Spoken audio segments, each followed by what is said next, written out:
कवरदा हरी विठ्ठल श्री ज्ञानदेव श्रीमंत श्री जगद्गुरु तुकाराम सद्गुरु जोग महाराज. पावले पावले तुझे आम्हा सर्व, दुजा नको भाव होऊ देऊ. जेथे जेथे देखे तुझीच पाऊले, त्रिभुवन संचले विठ्ठलागा. भेदा भेद मते भ्रमाचे संवाद, आम्हा नको वाद त्याशी देऊ. तुका म्हणे अणु तुझवीन नाही, नभाहुनी पाही वाढ आहे. जेथे जेथे देखे तुझीच पाऊले, त्रिभुवन संचले विठ्ठलागा. श्रीमंत श्री जगद्गुरु तुकोबाराय या अभंगातून अत्यंत प्रसन्न होऊन भगवंताकडे मागणी करतात.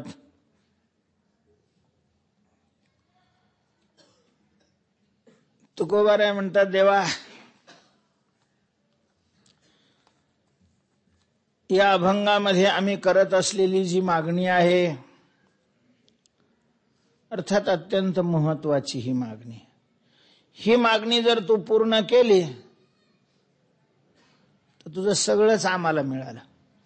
नंतर दुसरी मागणी करण्याची आम्हाला आवश्यकता गरजच राहणार नाही. ही इच्छा एकदा तू पूर्ण कर. पावले पावले तुझे आम्हा सर्व, तुझे सर्व आम्हा पावले. पावले म्हणजे पावले हा शब्द दोन वेळेला वापरलेला आहे. पावले शब्दाचा अर्थ प्राप्त झाले. तुझं आम्हाला सगळं अशा प्रकारचं प्राप्त झालं. कधी दुजा नको भाव होऊ देऊ, दुजा भाव होऊ देऊ नको. आणि अशा प्रकारचं तू केलं की तुझं आम्हाला सगळंच काय झालेलं आहे, प्राप्त झालेलं आहे. पावले पावले दोन वेळेला शब्द वापरलेला आहे. एक अर्थाचा एका अभंगामध्ये एका ठिकाणी दोन वेळेला शब्द येणं हे शास्त्रदृष्टीनं दोष मानलेला आहे. त्याला द्विरुक्ती हा काय म्हणतात, दोष अशा प्रकारचं म्हणतात. आणि तुकोबारायांनी एका अभंगात नाही, एकाच चरणामध्ये, एका चरणात नाही, एकाच कडीमध्ये, हा दोन कडीचाच अभंग आहे. तसा काही चार कडीचे असतात. तर या एकाच चरणामध्ये पावले पावले असा दोन वेळेला उच्चार तुकोबाराय करतात. हा शब्द दोन वेळेला वापरतात. तेव्हा पावले पावले असा दोनदा शब्द वापरून तुकोबारायांनी हा दोष का बरं ओढवून घेतला असेल, का दोन वेळेला शब्द वापरला, तर याचं उत्तर असं आहे की एकाच अर्थी जरी असला तरी अवच्छेदक जर भिन्न असेल तर मग तो काय होत नाही, दोष अशा प्रकारचा होत नाही. आलं, हा आलं, एकदा आलं म्हणलं की आलं ना. पण जर दोन वस्तू आल्या असतील तर मग पहिल्या वस्तूला पहिला आलाय, दुसऱ्या वस्तूला दुसरा आले, अशा प्रकारचा शब्द आहे. त्यामुळे तिथं द्विरुक्ती नाही होत.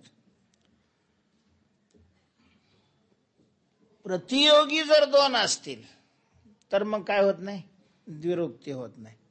आता या ठिकाणी तुकोबारायांनी एकही प्रतियोगी नाही सांगितला. दुसऱ्याचा काय प्रश्न आहे. तुकोबाराय म्हणतात, देवा तुझं सगळं आम्हाला मिळालं. जर ही आमची मागणी तू पूर्ण केलीस तर तुझं आम्हाला सगळंच मिळालेलं आहे. कोणती मागणी आहे, भाव तुझा होऊ देऊ नको. ही तू जर मागणी पूर्ण केली तर तुझं सगळं आम्हाला मिळालं. तेव्हा सगळं आम्हाला मिळालं म्हणजे काय मिळालं, काय दोन वेळेला का शब्द वापरलेला आहे. भगवंताकडून भक्त जी अपेक्षा करत असतात त्या अपेक्षेचेच मुळात दोन प्रकार आहेत. देवाकडून जी अपेक्षा केली जाते ती दोन प्रकारची. एक साधन विषयक अपेक्षा असते, दुसरी साध्य विषयक अपेक्षा असते. तेव्हा सत्संगती दे, वैराग्य दे, प्रेम दे, अशी मागणी तुकोबारायांनी जागोजाग केलेली आहे. आणि मग तुझी भेट दे, आमचा उद्धार कर, ही मागणी केलेली आहे. तर उद्धार करणं, साक्षात्कार होणं, भेट देणं देवाने, प्राप्ती होणं देवाची, ही साध्यविषयक मागणी. आणि मग अशा प्रकारच्या देवाच्या भेटीकरता जी साधना करावी लागते, त्या साधनेला आवश्यक असणारे जे घटक आहेत, संतांची संगती हवी आहे. तर संतांची संगती मागितलेली आहे. देव वसे चित्ती त्याची घडावी संगती. साधना करण्याकरता प्रेम लागतं, प्रेमाची मागणी केलेली आहे. अशा प्रकारे साधनविषयक मागणी आणि साध्यविषयक मागणी असे मागणीचे दोन प्रकार आहेत. तुकोबाराय म्हणतात, देवा हे असं जर घडलं तर आम्हाला साधनाविषयीचंही सगळं तुझ्याकडून मिळालं आणि साध्याविषयीचंही तुझ्याकडून सगळं मिळाल्यासारखं आहे. तुझे आम्हा सर्व पावले, सर्व पावले, साधनविषयक सर्व पावले आणि साध्यविषयक अशा प्रकारचं सर्व प्राप्त झालेलं आहे. कशाने हे दोन्ही सर्व प्राप्त झाल्यासारखं आहे? तर दुजा नको भाव होऊ देव. अर्थात साध्य प्राप्त झालं म्हणजे साधनं मिळाल्यासारखीच असतात, वेगळी साधनं करायची गरज राहत नाही. आणि साध्य आहे दुजा भाव होऊ नको देऊ. तुकोबाराय म्हणतात की माझ्या मनामध्ये असणारा जो भाव आहे तो भाव दुजा होऊ देऊ नको. दुजा भाव होऊन देणं म्हणजे काय आहे? एक भाव राहणं म्हणजे काय, नाही का? भाव म्हणजे मान्यता. भाव शब्दाचा अर्थ काय घ्यायची तर मान्यता, विचार.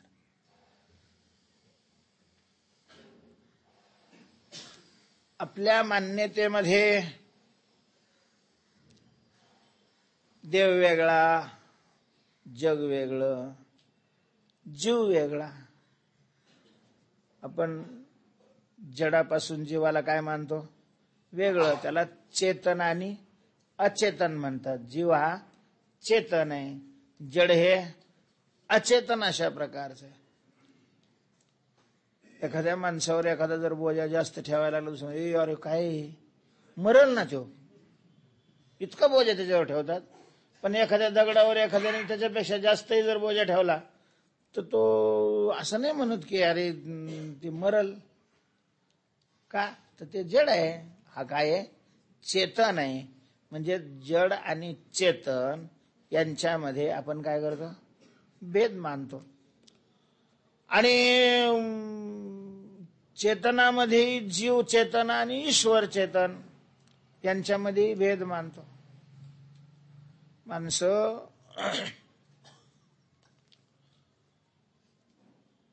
एका दगडावर पाय ठेवतात आणि दुसऱ्या दगडाच्या पायावर डोकं ठेवतात.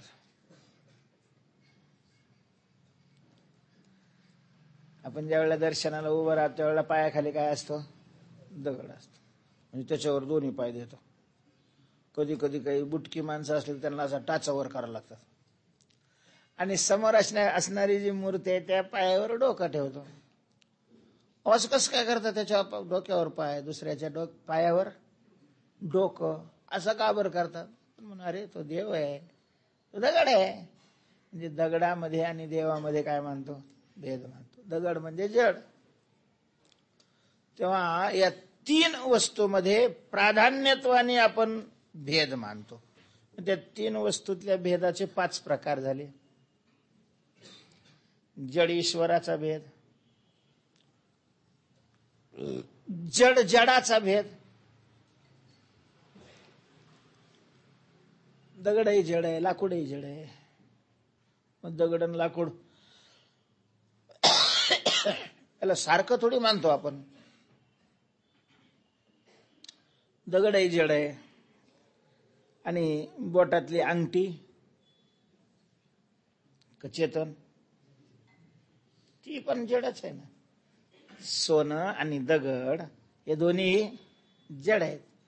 दोन्ही सारखेच आहे का? दगड कंपाऊंडच्या बाहेर आणि सोनं तिजोरीच्या आत. एवढा अशा प्रकारचा आपण भेद मानतो. त्याला जड जडातला काय म्हणतात? भेद म्हणतात. जड जडामध्ये भेद मानतो. जड देवामध्ये भेद मानतो, जड जीवामध्ये भेद मानतो, जीव जीवामध्ये भेद मानतो आणि जीव देवामध्ये भेद मानतो. झाले 5 प्रकार. जीव जीवाचा भेद, जीव देवाचा भेद आणि जीव जडाचा भेद. जड जडाचा भेद आणि जड देवाचा भेद. 5 भेद आहे. त्या भेदाचंच दुसरं नाव आहे दुजाभाव. हे याच्याहून वेगळं आहे. अशा प्रकारचा मनामध्ये असणारा भाव त्याला दुजाभाव म्हणतात. तुकोबाराय देवाकडे जी प्रार्थना करतात, मागणी करतात, त्या मागणीचा आशय हा आहे. तुकोबाराय म्हणतात, देवा आमच्या मनामध्ये असा दुजाभाव निर्माण नको होऊ देऊ. तुझं सगळंच आम्हाला मिळालं, मग तुझं आम्हाला वैराग्य नको, तुझा विवेक नको, तुझं प्रेम नको, तुझ्या संतांची संगती नको, काहीच नको तुझ्याकडून. एवढं कर. दुजा भावाड एवो नेदी चित्ता, करावा अनंता नाश त्याचा दुजा भाव. आता असे तुकोबारायांनी मागणीच कशी काय केली असेल काही समजत नाही. या ठिकाणी म्हणतात की दुजा भाव होऊ देऊ नको. चित्तामध्ये दुजा भावच निर्माण होऊ नको देऊ.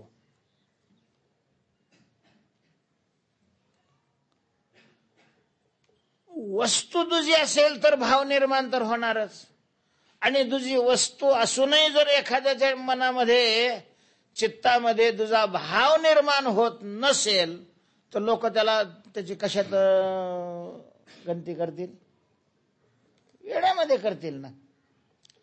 दुजा असताना जर एखाद्याला दुजा वाटत नसेल, तो दुजा पाहत नसेल, दुजा व्यवहार करत नसेल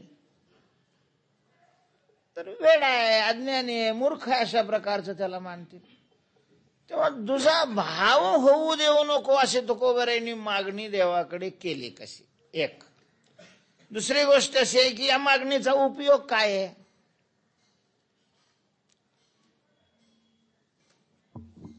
आवश्यक काय आहे या दुजाभाव न होणं?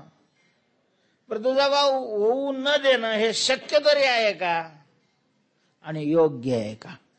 मागणी करणाऱ्यांनी मागणी करत असताना आपण करत असलेली मागणी ही या 3 अशा प्रकारच्या गुणांनी युक्त असावी लागते. ती मागणी योग्य असावी, ती मागणी शक्य असावी आणि ती मागणी आवश्यक असावी.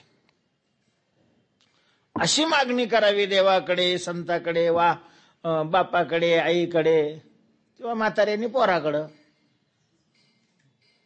म्हाताऱ्यांनी पोराकडे मागणी करायची असतील किंवा पोराला म्हाताऱ्याकडे, कारण मालक जो झालेला असतो त्याच्याकडे सत्ता असते, मग त्याला मागावं लागतं. तर ती मागणी एक तर पहिली योग्य असावी. देवाकडे मागणी करत असताना हा विचार करावाच लागतो महाराज. योग्य मागणी नसेल तर देवच ती पूर्ण करत नाही, भक्ताची तरी नाही करत. पुराणामध्ये कथा येते, नारदाला लग्न करायची इच्छा झाली. आता ठीक आहे, लग्न करणं काही दोष आहे असातला काही भागच नाहीये. भारतीय संस्कृतीमध्ये गृहस्थ आश्रम एक स्वतंत्र आश्रम मानलेला आहे. ते देवाकडे गेले, कृष्णाकडे गेले द्वारकेमध्ये. देवाला सांगितलं, देवा आता आम्ही एकट्याने कवर राहायचं. भगवान म्हणले, मग काही चेले पाठवू का 2-4? चेले काय कामाची, 4-2 वर्ष राहते निघून जाते.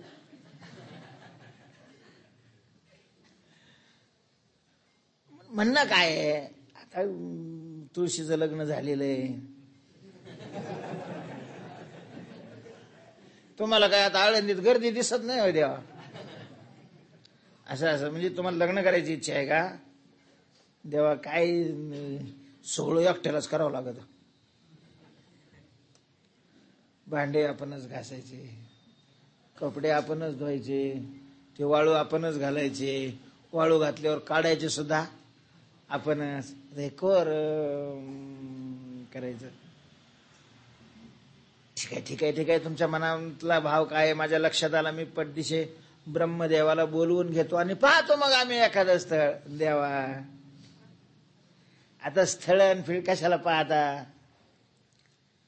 या वयामध्ये अशा स्थितीमध्ये कोण मान्य तरी करेल?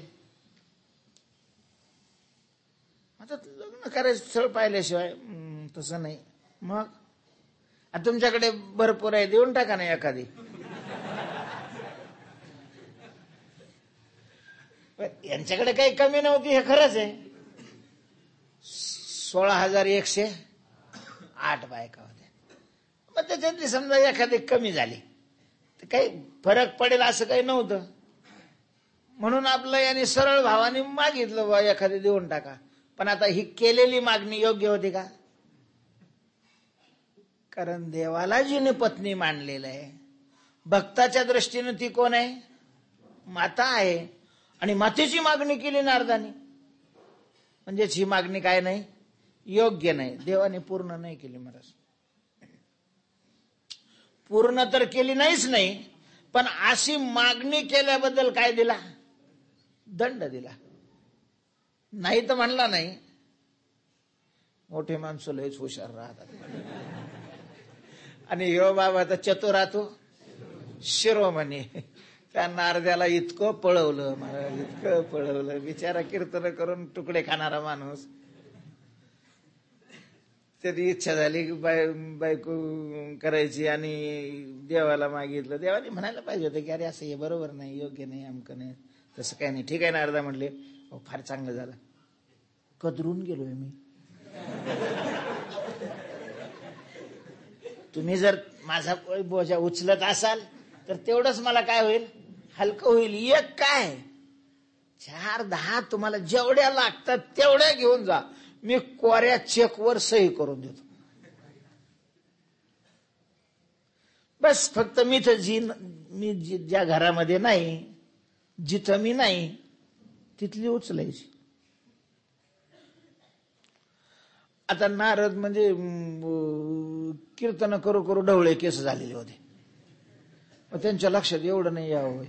किती ठिकाणी सांगत होते, विठ्ठल जळी स्थळी वरला.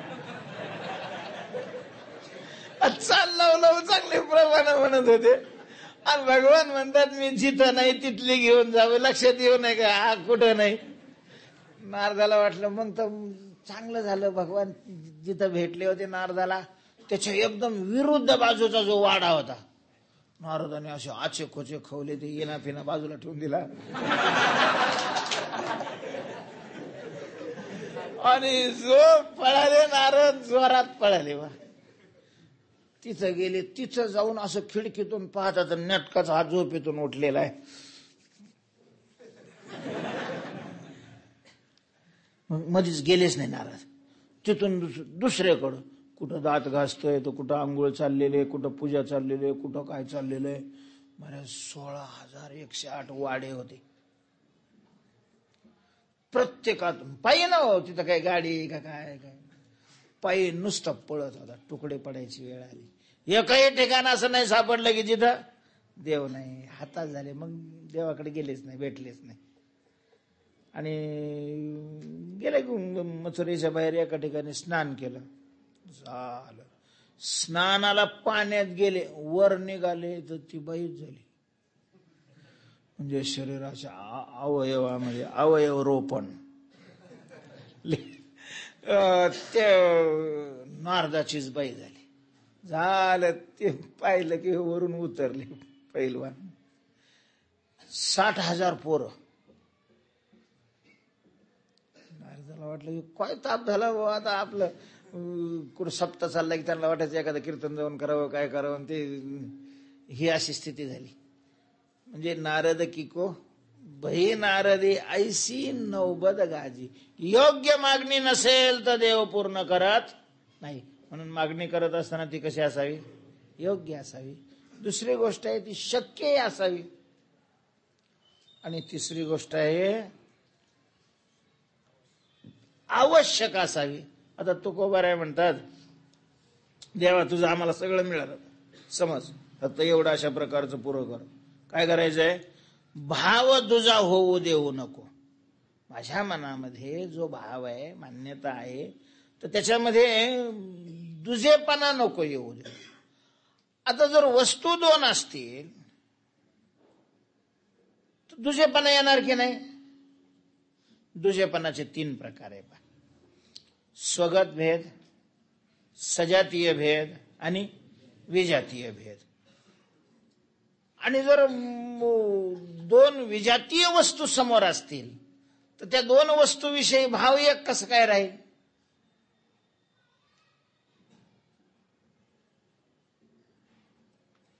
एक किलो सोनं एकाने आणलं आणि 1 किलो दगड एकाने आणली. आता दोन्ही सारखं कसं काय होईल? जरी जड असले दोन्ही तरी दोघांचा भाव सारखा कसं काय राहील? दुजा भाव होणे. अर्थात ही मागणी योग्य वाटत नाही. पण शक्यही नाही ना ते. महाराज सगळं जग अनंत वस्तूंनी भरलेलं आहे. तेव्हा त्या वस्तूविषयी तोच भाव मनामध्ये यावं लागेल ना. काही वस्तू खाण्याच्या असतात, काही वस्तू लेण्याच्या असतात, काही वस्तू फिरण्याच्या असतात. एखाद्याने मोटरसायकल घेतली आणि तोंडात घालायला लागला. अरे कस काय? तो म्हणला भूक लागलेली. अरे भूक लागलेली मोटरसायकल खातो का काय? तो म्हणला आपल्यात भेद नाही मानत आपण. आपल्या दृष्टीनं मोटरसायकल आणि आपल्या दृष्टीनं भाकर हे दोन्ही काय आहे? एकच आहे. असं जर करायला लागलं तर ते कसं शक्य होईल?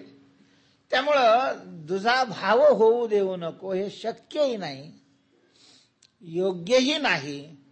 आणि त्याची गरज काय? काय काय कसं करतात तो बरं असं मागणी करतात? काय फल आहे त्याचं? अशी शंका या प्रथम चरणावर निर्माण झाल्याशिवाय राहत नाही. तेव्हा याचं उत्तर असं आहे की तुकोबारायांनी केलेली ही मागणी योग्य आहे, तुकोबारायांनी केलेली मागणी शक्य आहे आणि तुकोबारायांनी केलेली मागणी आवश्यक आहे. कसं काय योग्य आहे, शक्य आहे? तुकाराम महाराजांनी केलेली आहे म्हणून. मागणी कोणी केलेली आहे? तुकोबारायांनी केलेली आहे. मग तुकोबारायचं व्यक्तिमत्वच असं आहे की ते अयोग्य, अशक्य आणि अनावश्यक अशी मागणी करणारच नाहीत. आता ती कशी योग्य आहे त्याच्याकरता तुझं डोकं लाव. नसेल डोकं तर ज्याला आहे त्याच्या पायावर ठेव, नाही का? तुझा नको भाव होऊ देऊ ही मागणी योग्य कशी आहे? तर ती योग्य अशी आहे की भगवंतानी हा नरदेह आपल्याला दिलेला आहे, तो मुक्त होण्याकरता दिलेला आहे. दुःखावर विजय मिळवण्याकरता दिलेला आहे,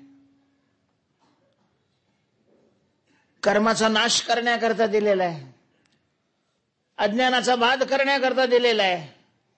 तेव्हा मुक्त होण्याकरता भगवंतानी हा देह दिलेला आहे. ठीक आहे, हे तर बरोबर आहे. आणि मग मुक्ती जी प्राप्त होते ती ऐक्य ज्ञानाने होते, वेदांताच्या सरणीप्रमाणे. ब्रह्मज्ञान, आत्मज्ञान, भगवत साक्षात्कार, देवाची प्राप्ती, देवाची भेट, या सगळ्या शब्दाचा अर्थ आहे ऐक्य भाव, ब्रह्मभाव. हा सगळा परमात्मा आहे. एषा ब्राह्मी स्थिती पार्थ नैनाम प्राप्य विमुह्यति चित्वा श्यामंत कालेपि ब्रह्म निर्वाण मृच्छते. हा ऐक्य भाव ज्या वेळेला चित्तात प्रगाढ होतो त्यावेळेला जीव मुक्त होतो.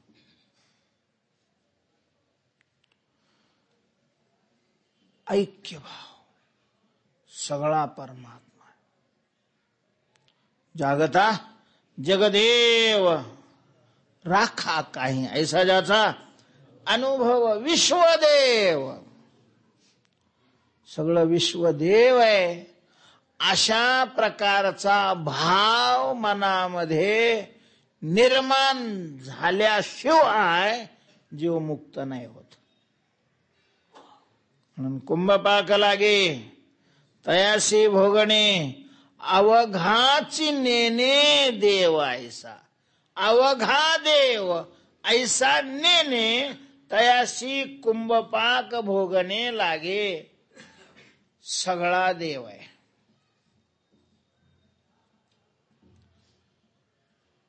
म्हणून ब्रह्मनिष्ठ काढी जरी जीवा नावे मोडी, तया घडली गुरु हत्या गेला उपदेश तो मिथ्या.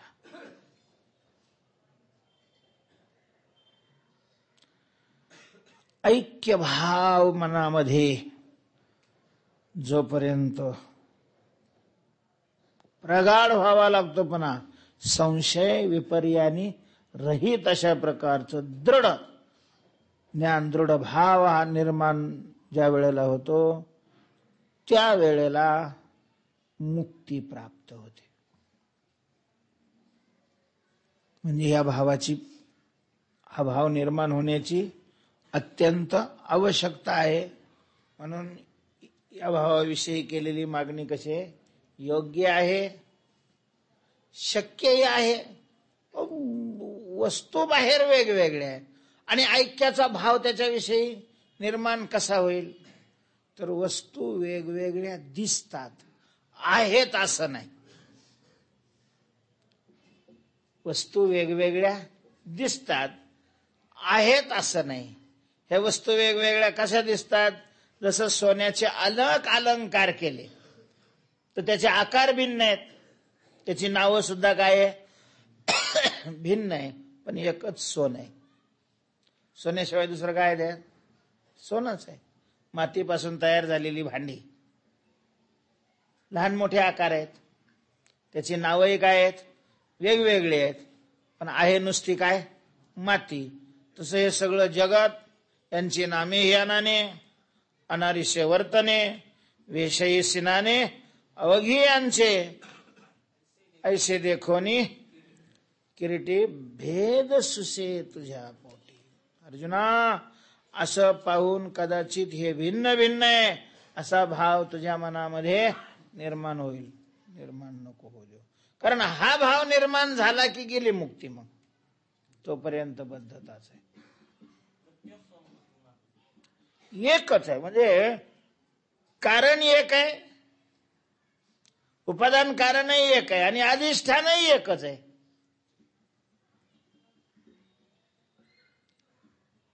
जगत स्वप्नासारखं आहे. एखादा मनुष्य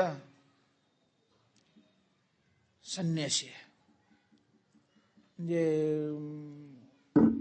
ब्रह्मचारी आश्रमातून लगेच कुठं गेलेला आहे, संन्यास आश्रमामध्ये. नैष्ठिक ब्रह्मचारी संन्यासी झोपलाय खोलीमध्ये, एकटाच आहे, 3x6 काट्यावर झोपलेला आहे आणि झोपेमध्ये त्याला स्वप्न पडतं. स्वप्नामध्ये एका राज्याचा तो मुख्यमंत्री झाला. मुख्यमंत्र्याला अनेक ताप असतात, कुठं पूर येतो, कुठं दुष्काळ पडतो, कुठं पिकाला भाव नाही, तर कुठं पिकच काय झालेले आहेत, जळून गेलेले आहेत. सारखे दौरे, अमको धमको, बाप बाप किती समाज आहे, वेगवेगळ्या गाड्या काय, नामकं काय धमकं काय. 10x10 खोलीत झोपलेलं आहे. मग त्याला स्वप्नात जेवढे पदार्थ दिसतात, मग त्याच्यात रेल्वे असेल, गाडी असेल, रोड असेल, जमीन असेल, धान्य असेल, माणसं असतील, हे सगळे कशाने निर्माण झाले, कोण निर्माण केले, त्याच्या निद्राच्या अज्ञानाने निर्माण केलेले. सगळ्याचं कारण एकच आहे. म्हणून तेवढेही दिसत असले तरी सगळे अज्ञान स्वरूप आहेत, कारण कार्य हे कारणाहून काय नसतं, भिन्न नसतं. एकाच दोरीच्या अज्ञानाने कोणाला साप दिसला, कोणाला भूरेषा दिसली, कोणाला दंड पडलेला दिसला, कोणाला माळ अशा प्रकारे दिसली, तर या सगळ्याला ते मूळ अज्ञान कारण आहे. तसं जगात जेवढे पदार्थ दिसतात हे सगळं जग आहे, हे एका अज्ञानापासून निर्माण झालेलं आहे. म्हणजे उपादान कारण तेच आहे. आणि परमात्म स्वरूपावर हे प्रतीतीला आलेलं आहे. अर्थात अधिष्ठानही एक आहे. अध्यस्त वस्तू ही अधिष्ठानाहून काय नसते, भिन्न नसते. म्हणून ज्यांना भगवत साक्षात्कार झालेला आहे त्यांना सोनं आणि माती याच्यात भेद नाही दिसत. तुकोबाराय म्हणतात, सोने आणि माती आम्हा समान हे चित्ती मुंगी आणि राव. आम्हा समानची जीव, सोने आणि माती आम्हा समान हे चित्ती. ज्ञान विज्ञान तृप्तात्मा कुटस्थो विजितेंद्रिय युक्त इत्युच्यते योगी समलोष्ट अश्म कांचना. जोपर्यंत आपल्याला सोनं आणि माती वेगळी दिसते समजायचं आपण अजून साधू झालेलो नाही. जरी तारका भरपूर येत असल्या, जरी लोक आपल्याला गू लावून अशा प्रकारचं घरात मांडत असले, तरीही जर आपल्याला सोनं आणि माती जोपर्यंत काय दिसते, भिन्न भिन्न दिसते, तोपर्यंत साधू नाही. आपली लायकी आपण ओळखावी महाराज. रसास्वादामध्ये बुडून जाऊ नये. भेद जोपर्यंत चित्तामध्ये आहे, भेदभाव, तोपर्यंत भ्रांत येतो. आणि म्हणून तुकोबाराय देवाची प्रार्थना करतात, देवा ही भ्रांती आमच्या चित्तामध्ये प्रवेशच करू नये तिनं. दुजा भाव हो नको देऊ. बस सगळं तुझं मिळालं आम्हाला. देवा पावले पावले तुझे आम्हा सर्व, दुजा नको भाव हो देव.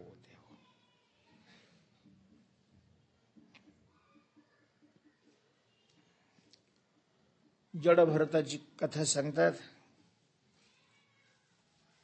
एका राजाला ब्रह्मज्ञान संपादन करण्याची तीव्र इच्छा झाली. आपल्याला ज्ञान झालं पाहिजे, कारण आयुष्य संपत आलं, ज्ञान झाल्याशिवाय मुक्ती नाही मिळत. राजा झाल्यावर मुक्ती नाही मिळत. आता राजा झाल्यावरच मुक्ती नाही मिळत, तर मग सोसायटीचं चेअरमन झाल्यावर मिळेल का? ही जगताची सेवा करण्याची अशा प्रकारची पद आहेत. मुक्त होण्याकरता ज्ञान झालं पाहिजे, आणि अजून मुक्त आपण ज्ञान झालेलं नाही, आयुष्य ढळत चाललेलं आहे. नाही, आता पहिलं ज्ञान संपादन करायचंय. आत्म्याचं, ब्रह्माचं, आत्मा ब्रह्मरूप आहे. कोण ज्ञान सांगाल असं? एखादा ब्रह्मज्ञानी महात्मा पाहायला पाहिजे. आणि मग त्यांनी पालखी घेतली, पालखीत बसलेला आहे, 4 भोई घेतले आणि निघाला अशा प्रकारच्या महात्म्यांच्या शोधामध्ये, जो आपल्याला काय सांगू शकेल, ब्रह्मज्ञान अशा प्रकारचं सांगू शकेल. जंगलातून चालत असताना त्या एका भोयाच्या पायामध्ये काटा घुसला, पाय बंब झाला. त्याला चालताच येणं गेलं. पालखी खाली ठेवली. आता काय करता? तिघांनी कशी काय पालखी न्यायची? याला तर काय, तुम्ही काहीतरी करा, मला त्या महात्म्यापर्यंत घेऊन चला. कुठं आहे महात्मा हे बी माहित नव्हतं, पण जंगलात कुठेतरी बा सापडेल असेल. आणि मग ह्याला तर चालता येत नाही, कोणी दुसरा मिळतोय का पहा, त्याला पैसे वाढवून द्या, काय करायचं ते करा, पण इथून मला घेऊन चला. मग त्याने इकडं तिकडं पाहते, हे बसले होते आपल्या एका झाडाच्या, आपल्याच यस्त्वात्मरती रेवस्यादात्मतृप्तस्य मानवा आत्मन्येवच संतुष्टस्तस्य कार्यं न विद्यते. त्या ठिकाणी मग त्यांचा तो एक नौकराला ते म्हणे, उठ चल, राजाने बोलावलंय तुला. यांना काय राजा फिजेचं काही घेणं देणं नव्हतं, पण चाल म्हटले, चला बा. माळे जेवते नेले, तेवते निवांतची गेले. लाव पालखीला खांदा. लावला त्याने पालखीला खांदा. राजाला काही झालेली, लवकर लवकर चला. आता त्याची नेहमी पालखी घेऊन चालणारे, त्यांना त्याची सवय लागलेली, हे कधीच पालखी नाही घेतलेली. ते कठाळ्या असतो ना देवाला सोडलेला, आता त्याला काही काम नसतं, काही नसतं, खायला राहतो, असं मग फुगलेला राहतो, मुस मुस मुस करतो. पण त्याला जर वाखराला धरलं तर काटकोळ बैल त्याला ऐकायचं नाही, कारण त्याला त्याची काय नसते, सवय नाही राहत. तसं यांना कधी सवय नाही, ते हळूहळू चालायला लागले. बरं, चालताना खाली पाहून चालायचे, चालताना आपला पाय मुंग्या किड्यावर पडू नये बा. ते राजा खवळायला लागला. मग बाकीच्या नीट चल, तुला माहिती आहे का वर कोण बसलेलं आहे, वर कोण बसलेलं आहे. आता त्यांच्या मनातला दुजा भाव काय झालेला होता, निघून गेलो होतो. तुम्ही म्हणे कोण, जो खाली आहे तो वर आहे, जो खाली आहे तो वर आहे. राजाने ऐकलं, पालखी उभी केली, मग साष्टांग दंडवत घातला. तेव्हा भगवत साक्षात्कार म्हणजेच आत्मज्ञान झाल्यानंतर दुजा भाव राहत नाही. म्हणजे वस्तू तुझी नाहीच आहे, भाव तुझा आहे. भाव तुझा असला की वस्तू. मनुष्य जसा जसा मोठा होतो, कुटुंबी मनुष्य असेल त्याला कुटुंबातली माणसं वेगळी नाही वाटत, दुसऱ्या घरची लोक वेगळी वाटतात. पण गाव प्रमुख असेल तर त्याला सगळ्या गावातली माणसं आपलीच वाटतात, दुसऱ्या गावची दुसरी वाटतात. तालुका प्रमुख असेल त्याला तालुक्यातली माणसं आपली वाटतात. जिल्हा प्रमुख असला तर त्याला जिल्ह्यातली माणसं आपली वाटतात. देश प्रमुख असेल तर त्याला देशातली सगळी आपली माणसं वाटतात. तसं संतांना जग आपलं वाटतं, जग. किंबहुना चराचरापणाची झाला आहे विश्वची माझे घर, ऐशी प्रतिती जयाची स्थिर. तेव्हा हा भाव आहे, वस्तू वेगळ्या नाही, भाव वेगळा आहे. मनात भाव असला की बाहेर तसं दिसतं. म्हणून दृष्टी सृष्टी न्याय अशा प्रकारचा मांडलेला आहे. तेव्हा तुकोबाराय म्हणतात, देवा बस मिळालं, तुझं सगळं मिळालं, अशा प्रकारची आमची स्थिती कर की तुझा भावच मनामध्ये निर्माण होऊ देऊ नको. परमात्मा आहे, सच्चिदानंद अशा प्रकारचं आहे. एकमेवा द्वितीयम ब्रह्म. जेथे जेथे जे काही मी जिथं जिथं पाहीन तिथं मला तुझंच स्वरूप दिसलं पाहिजे. जिथं पाहीन तिथं काय दिसलं पाहिजे, तुझं आहे. तर परमात्माच सगळा. सिद्धांतही तसाच आहे, साधू संतांचे अनुभवही तसेच आहे. अनंत रूपे अनंत वेशे देखिले मी अत्यासी. नामदेवरायला हा भाव नव्हता तर संतांनी काय ठरवलं, कच्चा अशा प्रकारचं ठरवलं. नामदेवराय देवाकडे गेले, देवानी रागवून विचारलं, का रे नाम्या, तुला सांगितलं होतं संतांच्या सभेत जायचं, तू गेला नाही का? तेव्हा तिथूनच आलोय. आणि संपली काय, काय संपली, भाजीत होते मला. कच्चा ठरवलं त्याने मला. नामदेवा, म्हणूनच तुला तिकडे पाठवलं होतं, तू कच्चा आहेस. कच्चा आहे मी, कच्चा आहे मी. हा, तू कच्चा आहेस. कच्चा म्हणजे काय रे देवा? कच्चा म्हणजे माझ्या वास्तव स्वरूपाला न ओळखणारा. मला न ओळखणाऱ्याला कच्चा म्हणतात. मला ओळखणारा पक्का होऊन जातो. आणि मी तुला ओळखीत नाही, तू मला ओळखू शकत नाही. या रूपामध्ये फक्त तू ओळखतोस. मी जर दुसरं रूप घेतलं तर तू मला ओळखणार नाहीस. ते झाली चॅलेंज. हा, चॅलेंज. दोघांचं मस्त चालायचं ना. झालं, ठीक आहे म्हटले. 4-2 दिवस जाऊ दिले. नामदेवराय सकाळी पूजा वगैरे आटोपल्यानंतर एकांतात जाऊन भजन करत होते. गोपाळपूरच्या बाजूला एका झाडाखाली जाऊन आपलं विठ्ठल विठ्ठल विठ्ठल विठ्ठल विठ्ठल करायला लागले. तो समोरून एक शिन दिसला त्यांना. शिन म्हणजे 2-3 गाढवं. त्या गाढवावर सगळे बोजे, सगळा संसार, वर गोधड्या, ते पाटे वरवटे, सगळा संसार. ते असं मग नामदेवरायाचे डोळे तिकडं, तोंडाने विठ्ठल विठ्ठल तर चालूच होतं, पण लक्ष तिकडं. नामदेवराय ज्या झाडाखाली बसले होते त्याच्या दुसऱ्या झाडाखाली शेजारच्या त्यांनी त्यांचं बिरड उतरवलं. आधी 2-3 बाया तो माणूस वैदू बोलता खतरनाक काळा विल. खाली सामान उतरल्याबरोबर, हे हंडे बघाव, असं त्याने ऑर्डर सोडली. त्या बाईने 2-3 दगड आणले, मांडले, काटक्या गोळा केल्या, ते पेटवलं, त्याच्यावर ते हंड एवढं मोठं भांड ठेवलं. नामदेवराय आपलं कौतुकाने पाहत, आणि त्या भांड्यात तिनं ती 2-3 कोंबड्याच्या मुंड्या फिरून फिरगवड्या टाकले त्याच्यामध्ये. भरले की हांडे? ते म्हणे नाही भरले अजून. ओरडा, अजून टाक त्याच्यामध्ये. ते म्हणे कोंबडे संपले. हा बघ मग आहे का आसपास कोणी दिसतंय का? त्या बाईनी नामदेवरायकडे पाहिलं. नामदेवराय म्हणले अरे बाप अंडी भरते का काय? जे सुटले पळत नामदेवराय तिथून थेट पांडुरंगाच्या मंदिरात धापा धापा धापा. खरं नामदेव हंडी पकत होती. नाम्या तुला सांगितलं होतं की तू मला ओळखत नाही. म्हणजे अरे तो मीच होतो. हा म्हणजे तो वैदू तू होता? हा मी होतो. तो वारी आलेली, गंगेचं स्नान केलं नामदेवरायांनी, तिथंच पूजा करीत वाळवंटात बसले. गंध लावला तर एक बारीक अशा प्रकारचं भुंग्यासारखं ते गुई गुई गुई करत पुढे यायला लागलं. नामदेवरायांनी पहिल्यांदा थोडंसं हळूच असं केलं. ती काय जाई ना गेलं. आणि मग राग आला. ते भरलेला हात होता गंधाचा, दिला टोला त्याने. टोला दिल्यावर मग ते गेले निघून. नामदेवराय नित्यने आटोपल्यावर दर्शनाला आले. पाहता तो भगवंताचा गाल हे फुगलेला. देवा गाल फुगला? हा मौळाची माशी चावली का काय? नाही रे. मग माझ्या एका भक्ताने हाणलं. हा भक्तानी हाणलं? हा हाणलं. बघ ना त्याची बोट उमटलेत. तेव्हा असं कोण दुष्ट भक्त आहे तुम्हाला हाणायला? ते म्हणे आता मी कसं काय दुष्ट म्हणू त्याला, पण हाणलं त्याने. सांगा ना मला त्याचं नाव. ते म्हणे माझ्या पुढंच उभा आहे तो. देवा मी मारलं? काय बोलतोय देवा? हा तू हाणलंस. मी कुठं हाणलं? गंध लावत असताना मला वाटलं की तुम्हाला बी गंध लावशील म्हणून तिथं जवळ आलो होतो.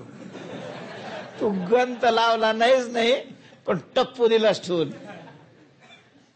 तेव्हा तुम्ही कधी आले गंध लावताना? मी आठव जरा.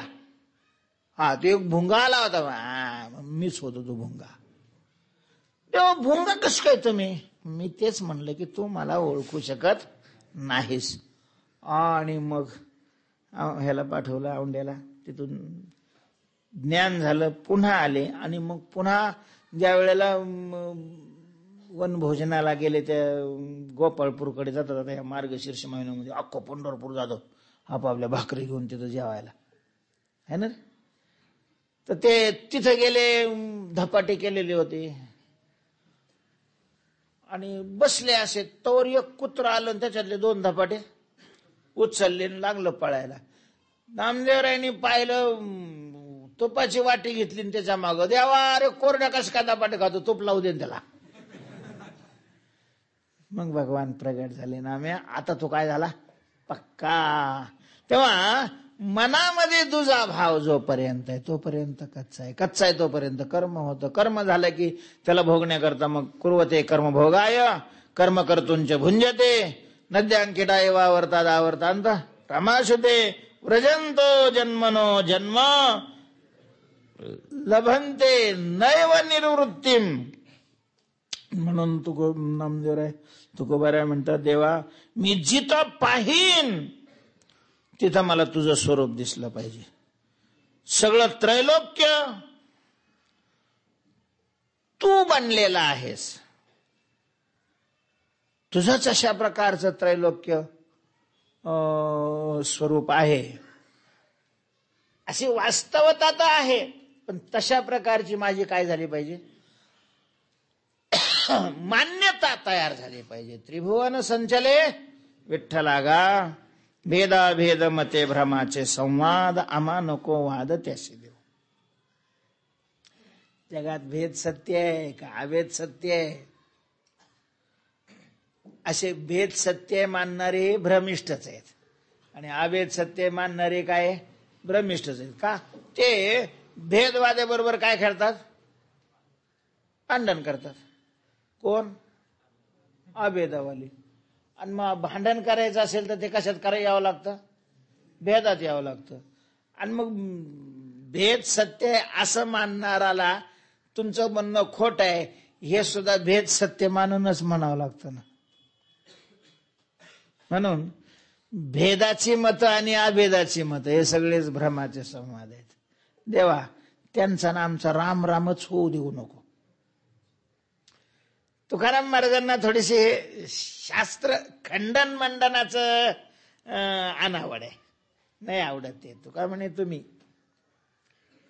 करा घटापाटा, ते घटनपट ते तुमच्याकडेच जाऊ द्या, बांबू बी तुम्हीच घेऊन जा, आम्हाला काही घेणं नाही त्याचं. तुका म्हणे तुम्ही करा घटापटा, नका जाऊ वाटा. तार्किकाचा टाका संग, पांडुरंग स्मरा हो. त्याच्यात उगाचच वेळ घालवण्यापेक्षा भगवंताचं स्मरण करा, भगवंताचं चिंतन करा, भगवंताची आठवण करा. त्याच्यामुळं जास्त अशा प्रकारचा फायदा होईल. समजून घ्या ते, पण त्याच्यामध्ये फार खंडन मंडनामध्ये काही जाऊ नका. तर तुकोबाराय म्हणतात आम्हाला त्यांच्याशी काय नको, बोलणं घडू देऊ नको. हे सगळे भ्रमाचे संवाद आहेत. कारण मला माहिती आहे सिद्धांत हा आहे, संतांचा अनुभव हा आहे, शास्त्राची वेदाची आज्ञा अशी आहे. काय आहे की तूच सगळा आहेस. ईशावास्य मिदम सर्वम हरिरेव जगत जगदेव हरी सिया राममय सब जग जाणे. सिया राममय सब जग, भगवत स्वरूप अशा प्रकारचं हे सगळं जग आहे.